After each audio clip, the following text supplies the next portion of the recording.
মুরগির মাংস অনেক রকমভাবে রান্না করা যায়। আমি অনেক রকম মুরগির মাংসের রেসিপি কিন্তু অলরেডি শেয়ার করেছি। তবে আজকে আমি যে মুরগির মাংস বা চিকেনের রেসিপিটা শেয়ার করব, সেটা কিন্তু এক্কেবারেই অন্যরকম। এবং এইভাবে আপনারা যদি একবার চিকেন বানিয়ে খান, তাহলে আপনাদের এই স্বাদ কিন্তু মুখে লেগে থাকবে। আপনারা বারবার এইভাবে চিকেন বানাতে চাইবেন। আমার আজকের রেসিপি পোড়া মশলায় চিকেন কষা। এই পোড়া মশলায় চিকেন কষা বানানোর জন্য আজকে আমি নিয়েছি ১ কেজি পরিমাণে মুরগির মাংস অর্থাৎ চিকেন। চিকেন আমি খুব ভালো মতো ধুয়ে পরিষ্কার করে জল ঝরিয়ে রেখেছি। আর চিকেনের পিসগুলো কিন্তু আমি নরমাল কারি কাট রেখেছি। খুব বেশি বড় বা খুব বেশি ছোট রাখার প্রয়োজন নেই। আচ্ছা, প্রথমেই আমি চিকেন ম্যারিনেট করব। তার জন্য দিয়ে দিলাম ১০০ গ্রাম পরিমাণে টক দই।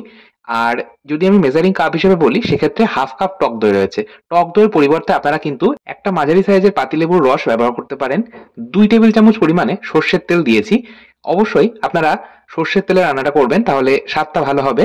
আর সর্ষের তেল ব্যবহার করে যদি চিকেন ম্যারিনেট করা হয়, তাহলে মশলাটা খুব সুন্দরভাবে চিকেন পিসগুলোর সাথে লেগে যায় বা অ্যাটাচ হয়। আচ্ছা, এই সাথে আমি স্বাদ মতো লবণ দিয়েছি। স্বাদ মতো লবণ বলতে এখানে আমি ১.৫ টেবিল চামচ লবণ দিয়েছি, আপনারা আপনাদের স্বাদ মতো দেবেন। এই সাথে আমি সামান্য হলুদ গুঁড়ো, সামান্য কাশ্মীরি লঙ্কা গুঁড়ো দিয়ে সমস্তটা আমি চিকেন পিসগুলোর সাথে মাখিয়ে নিলাম। চিকেন পিসগুলো মাখিয়ে আমি এটা রেখে দেবো ১৫ মিনিট। চলুন সেই ফাঁকে আমরা বাকি জোগাড় সেরে ফেলবো। একটা স্পেশাল মশলা তৈরি করব এই চিকেন কষা বানানোর জন্য। এই স্পেশাল ভাজা মশলা বানানোর জন্য প্রথমেই আমি গ্যাস বার্নার অন করে কড়াইটা গরম করে নিলাম। সমস্ত মশলা একত্রিত করে নিয়েছি। কি কি নিয়েছি সেগুলো বলে দিচ্ছি। প্রথমে আমি গোটা গরম মশলা নিচ্ছি।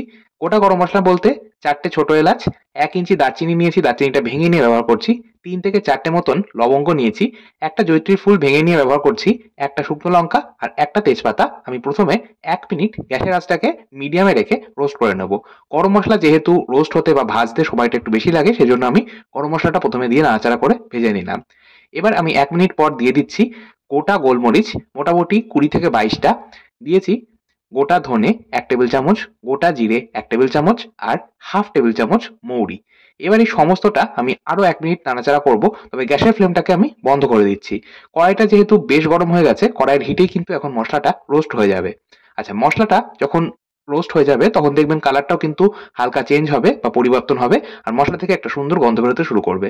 মশলাটা আমি একটা আলাদা প্ল্যাটারে নামিয়ে ঠান্ডা করে নেব, তারপর গুঁড়ো করে নেব। আচ্ছা, এখন আমরা এই পোড়া মশলা চিকেন কষা বানানোর জন্য প্রধান যে স্টেপ, অর্থাৎ প্রধান যে পর্যায়, সেই পর্যায়ে কিন্তু চলে এসেছি। আমাদের এই এই চিকেন কষাতে আদা, পেঁয়াজ, রসুন, কাঁচা লঙ্কা, টমেটো সমস্তটা কিন্তু পুড়িয়ে নিয়ে ব্যবহার করতে হবে। আচ্ছা, এখানে আমি নিয়েছি একটা মাঝারি সাইজের টমেটো, ৫টা পেঁয়াজ নিয়েছি মাঝারি সাইজের, নিয়েছি হাফ ইঞ্চি আদা, আর নিয়েছি একটা গোটা রসুন, বেশ বড় সাইজের রসুন নিয়েছি, আর নিয়েছি ১০টা কাঁচা লঙ্কা। এই সমস্তটা আমি ধুয়ে নিয়েছি আর জলটা ঝরিয়ে নিয়েছি। খোসা কিন্তু আমি কোনোটারই ছাড়াইনি। তো প্রথমেই আমি এখন একটু সামান্য সর্ষের তেল এই প্রত্যেকটা আদা, পেঁয়াজ, রসুন, কাঁচা লঙ্কার উপর মাখিয়ে নিলাম। এইভাবে যদি একটু সর্ষের তেল মাখিয়ে নেওয়া হয়, তাহলে এই আদা, পেঁয়াজ, রসুন, টমেটো এগুলোর থেকে খোসাটা খুব অনায়াসে ছেড়ে আসে। যাই হোক, আচ্ছা, এখানে আমি একটা কাবাব স্টিক নিয়েছি। আর কাবাব স্টিক যদি আপনাদের কাছে না থাকে, আপনারা এইরকম তারজালির ওপর কিন্তু এই কাজটা করতেই পারেন। এখন আমরা এই আদা, পেঁয়াজ, রসুন, কাঁচা লঙ্কা সমস্তটা কাবাব স্টিকের মধ্যে গেঁথে নিলাম। এখানে আমি ৩টে আলু নিয়েছি। আলুটাও আমি একইভাবে ধুয়ে জল ঝরিয়ে রেখেছিলাম। এখন আমি সর্ষের তেল এইভাবে আলুর উপর মাখিয়ে নিচ্ছি। ওই যে বললাম, এইভাবে যদি তেল মাখিয়ে নিয়ে তারপর পোড়ানো হয়, তাহলে খোসাটা খুব অনায়াসে ছেড়ে আসে। আচ্ছা, এখন আমি তেল মাখিয়ে নেওয়ার পর কাবাব স্টিকের মধ্যে এইভাবে আলুগুলোকেও গেঁথে নিচ্ছি। আলুগুলোও কিন্তু আমরা পুড়িয়ে নেব। এই আলু পোড়া দিয়ে যদি চিকেন কষা করা হয়, তাহলে খেতেও কিন্তু ভীষণ ভালো লাগে। আলুগুলোর মধ্যে কিন্তু একটা নিজস্ব ফ্লেভার চলে আসে। আপনারা অবশ্যই এইভাবে আলু একবার পুড়িয়ে নেবেন গ্যাস ওভেনে। তারপর আপনারা এই চিকেন কষা বানাবেন, যদি আলু ব্যবহার করেন। আলু যদি ব্যবহার না করেন, সেক্ষেত্রে বাদ দিতে পারেন। তবে আমরা বাঙালিরা কষা মাংস বা মাংসের ঝোলে আলু খেতে কিন্তু ভীষণ পছন্দ করি। সেজন্য আমি আলুটাকে এইভাবে পুড়িয়ে নিয়েই বানাবো। আচ্ছা, সমস্তটা আমি মিনিট ১০ সময় ধরে গ্যাসের আঁচটাকে মিডিয়াম হাই রেখে পুড়িয়ে নিলাম। আদা, পেঁয়াজ, রসুন, কাঁচা লঙ্কা, আলু সমস্তটা কিন্তু খুব সুন্দর করে বেশ একটু কালচে রং ধরা পর্যন্ত পুড়িয়ে নিতে হবে। এই রান্নার স্বাদ কিন্তু তখনই ভালো হবে, যখন এইভাবে বেশ কালো করে পুড়িয়ে নেবেন। এবার আমি কাবাব স্টিক থেকে এই আলু, পেঁয়াজ, আদা, রসুন, কাঁচা লঙ্কা সমস্তটা ছাড়িয়ে নিয়ে একটা প্ল্যাটারের মধ্যে নিয়ে নিলাম, আর এটা কভার করে রাখলাম। অবশ্যই এটা কভার করে ৫ মিনিট রেখে দেবেন, তাহলে একটা সুন্দর স্মোকি ফ্লেভার চলে আসবে। এখন আমি ওই তারজালির ওপরই কিছুটা পরিমাণ ধনেপাতা একটু ঝলসে নিলাম, আর ২টো শুকনো লঙ্কা এইভাবে আমি একটু ঝলসে নিচ্ছি। শুকনো লঙ্কা আর ধনেপাতা যেহেতু আম আগুনে দিলেই সাথে সাথেই কিন্তু পুড়ে যায়, সেই জন্যই কিন্তু আমি সব শেষে দিয়ে একটু ঝলসে নিয়ে ওইভাবে আমি ঢাকা দিয়ে রেখে দিলাম। যাই হোক, অপরদিকে যে মশলাটা বানিয়ে রেখেছিলাম সেই ভাজা মশলাটাও কিন্তু ঠান্ডা হয়ে গেছে, আমি সেটা গুঁড়ো করে নিলাম। অপরদিকে ৫ মিনিট হয়ে গেছে, আমি এটা কভার করে রেখেছিলাম, এর মধ্যে একটা সুন্দর স্মোকি ফ্লেভার চলে এসেছে। এখন আমি পেঁয়াজের খোসাটা ছাড়িয়ে নেব। পেঁয়াজের খোসাটা দেখবেন খুব অনায়াসে ছেড়ে আসছে, যেহেতু আমরা মশলাটা পুড়িয়ে নিয়েছি।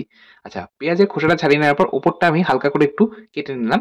আচ্ছা, এবার আমি টমেটোটাকেও ওপরে যে পোড়া স্কিনটা রয়েছে সেটা ছাড়িয়ে নিচ্ছি আর অর্ধেক করে নিলাম। মশলাটা যদি এইভাবে আহ অর্ধেক করে নেওয়া হয় তাহলে বাড়তে সুবিধা হবে।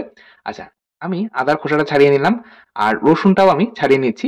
রসুনটাও কিন্তু খুব অনায়াসে দেখবেন খোসা ছেড়ে আসছে, যেহেতু রসুনটা খুব সুন্দরভাবে আমরা পুড়িয়ে নিয়েছি। আচ্ছা, এবার আমি আলুর ওপরের এই খোসাটাও কিন্তু এইভাবে একটু ছুরির সাহায্যে ঘষে নিচ্ছি, দেখবেন খুব সুন্দরভাবে ছেড়ে আসবে। আর আলু পোড়াতে পোড়াতে কিন্তু মোটামুটি দেখবেন 10 থেকে 20% কিন্তু সেদ্ধ হয়েই যায়। যাই হোক, আলুর খোসাটা ছাড়িয়ে নেওয়ার পর আমি অর্ধেক করে নিলাম। মাংসের ঝোলে আলুগুলো একটু ডুমো ডুমো করে কাটলে বেশি ভালো হয়, সেই জন্য আমি অর্ধেক করে নিলাম। আচ্ছা, এবার আমি একটা গ্রাইন্ডিং জারের মধ্যে এই আদা, পেঁয়াজ, রসুন, কাঁচা লঙ্কা সমস্তটা বেটে নেব। তবে গ্রাইন্ডিং জারটা যেহেতু একটু ছোট নেওয়া হয়েছে সেজন্য আমি দুবারে বেটে নেব এটা। আচ্ছা, কিছুটা পরিমাণ আমি আইস কিউব দিলাম। আইস কিউব দিলে রংটা ভীষণ ভালো আসে, মানে একদম কালচে কালচে রং চলে আসে না বা রংটা ফেড হয়ে যায় না। আইস কিউব দিয়ে আমি একবার গ্রাইন্ড করে নিয়েছি, তারপর আবারও আমি টমেটোটা দিয়ে কিছুটা পরিমাণ আইস কিউব দিয়ে গ্রাইন্ড করে নিলাম। আমাদের মশলার পেস্ট একদম তৈরি। এই মাংসে কিন্তু এটাই প্রধান মশলা। আচ্ছা, ১ম ম্যারিনেশন হয়ে গেছে, ১৫ মিনিট আমি রেখে দিয়েছিলাম। এবার আমি যে মশলার পেস্টটা বানালাম সেই পোড়া মশলার পেস্টটাও কিন্তু দিয়ে দিলাম এই মাংসের মধ্যেই। এখন আমি এই পোড়া মশলাটাকেও সুন্দরভাবে এই ম্যারিনেট করে রাখা মাংসের মধ্যে দিয়ে মাখিয়ে নিলাম। আর এবার আমি এটা আরো ১০ মিনিট রেখে দেবো। তবে হাতে যদি সময় একেবারেই না থাকে সেক্ষেত্রে ১০ মিনিট না রাখলেও অসুবিধা নেই। আচ্ছা, ১০ মিনিট এটা ম্যারিনেট করে রেখে দেবো। সেই ফাঁকে চলুন আমরা পোড়া আলুগুলো এবার হালকা করে একটু ভেজে নেব। আচ্ছা, গ্যাসের ফ্লেম অন করে আমি কড়াইয়ের মধ্যে দিয়ে দিলাম ২ টেবিল চামচ সর্ষের তেল। তেল গরম হয়ে গেলে দিয়ে দিলাম খুব সামান্য একটু লবণ, এই ধরুন হাফ চা চামচ মতো, হাফ চা চামচ হলুদ গুঁড়ো আর হাফ চা চামচ মতন কাশ্মীরি লঙ্কার গুঁড়ো, আর যে ভাজা মশলাটা বানিয়েছি সেই ভাজা মশলাটা হাফ চা চামচ। এইভাবে যদি ভাজা মশলাটা হাফ চা চামচ তেলের উপর দিয়ে তারপর ভাজা হয় আলুগুলো, তাহলে আলুর মধ্যে মশলা, লবণ সমস্তটা সুন্দরভাবে ঢুকে যাবে, আলুগুলো কিন্তু খেতে আরো সুস্বাদু লাগবে। এখন গ্যাসের আঁচটাকে আমি মিডিয়ামে রেখে মোটামুটি ১০ থেকে ১২ মিনিট সময় ধরে আলুটা ভেজে নেব। আলুটা কিন্তু খুব সুন্দর করে এই পর্যায়ে ভেজে নিতে হবে। যেহেতু আমরা প্রেসার কুকারে আলু আগে সেদ্ধ করে নিইনি, তাই এই ভাজতে ভাজতে কিন্তু আলুটাকে সুন্দরভাবে সেদ্ধ করে নিতে হবে। মোটামুটি আলুগুলো ফ্রাই করার সময়ই দেখবেন 80% সেদ্ধ হয়ে গেছে। আচ্ছা, আলুগুলো ভেজে তুলে নেওয়ার পর আমি ওই একই তেলের মধ্যে গোটা গরম মসলা, মানে কয়েকটা ছোট এলাচ, ১ টুকরো দারচিনি, তেজপাতা, শুকনো লঙ্কা আর খুব অল্প পরিমাণে একটু লবঙ্গ, এর সাথে আমি ১ চা চামচ কাসুরি মেথি আর হাফ চা চামচ পাঁচফোড়ন দিয়ে মসলাটা একটু নাড়াচাড়া করে ভেজে নিলাম, এই ধরুন ১০ থেকে ১৫ সেকেন্ড মতো। তারপর আমি মাংসের টুকরোগুলো দিয়ে দিচ্ছি।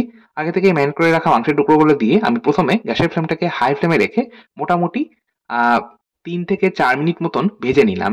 এইভাবে যদি মাংস প্রথমেই ভেজে নেওয়া হয় তাহলে মাংসের স্বাদটা ভীষণ ভালো আসে। আচ্ছা, ১ম এ ৩ মিনিট হাই ফ্লেমে মাংসর টুকরোগুলো ভেজে নেওয়ার পর আমি এক্সট্রা ম্যারিনেশনের যে মসলাটা ছিল সেটা সম্পূর্ণটা দিয়ে দিলাম। আর দিয়ে দিলাম ভাজা মসলা যেটা বানিয়েছিলাম সেই ভাজা মসলাটা ১ চা চামচ। খুব অল্প পরিমাণে দিয়েছি, খুব বেশি পরিমাণ মসলা ব্যবহার করবেন না। তবে আপনারা যদি একদম হালকা বানাতে চান, মানে কোনো রকম মসলা ব্যবহার না করতে চান, সেক্ষেত্রে সামান্য গোলমরিচ গুঁড়ো আর গরম মসলা গুঁড়ো ব্যবহার করবেন। আর কোনো রকম মসলা ব্যবহার করার প্রয়োজন নেই। যাই হোক, আমি কিন্তু ভেজে রাখা আলুগুলো এই পর্যায়ে দিয়ে দিলাম। সমস্তটা আমি দিয়ে মিশিয়ে নিলাম আর গ্যাসের ফ্লেমটাকে আমি লো মিডিয়ামে রেখে কভার করে এটা আমি কুক করলাম মোটামুটি ১৫ মিনিট। ১৫ মিনিটে কিন্তু খুব সুন্দরভাবে মাংস সেদ্ধ হয়ে যাবে আর আলু যে 20% সেদ্ধ হওয়া বাকি ছিল সেটাও কিন্তু সুন্দরভাবে সেদ্ধ হয়ে যাবে। আলাদা করে কোনো রকম জলের ব্যবহার এতে একেবারে করার প্রয়োজন পড়ে না। মাংসের থেকেই যথেষ্ট পরিমাণ জল ছাড়ে। যেহেতু দই দিয়ে ম্যারিনেট করা রয়েছে তাই জলটাও কিন্তু একটু বেশি পরিমাণেই ছাড়বে। তো সেই জলেই কিন্তু সুন্দরভাবে মাংস সেদ্ধ হয়ে যাবে, আবার আলুটাও কিন্তু সুন্দরভাবে সেদ্ধ হয়ে যাবে। কভার করে লো ফ্লেমে ১৫ মিনিট রান্না করার পর আমি ঢাকা চাপা সরিয়ে নিয়ে দিয়ে দিলাম খুব সামান্য একটু চিনি। চিনি দিলে টেস্টটা ব্যালেন্স হবে। ওই যে ঝলসে নেওয়া ধনেপাতাটা ছিল সেটা কুচিয়ে নিয়ে দিলাম। সমস্তটা মিশিয়ে নিলাম। আমাদের পোড়া মশলায় চিকেন কারি একদম তৈরি। গ্যাসের ফ্লেম বন্ধ করে স্ট্যান্ডিং টাইমে ৫ মিনিট রেখে পরিবেশন করব।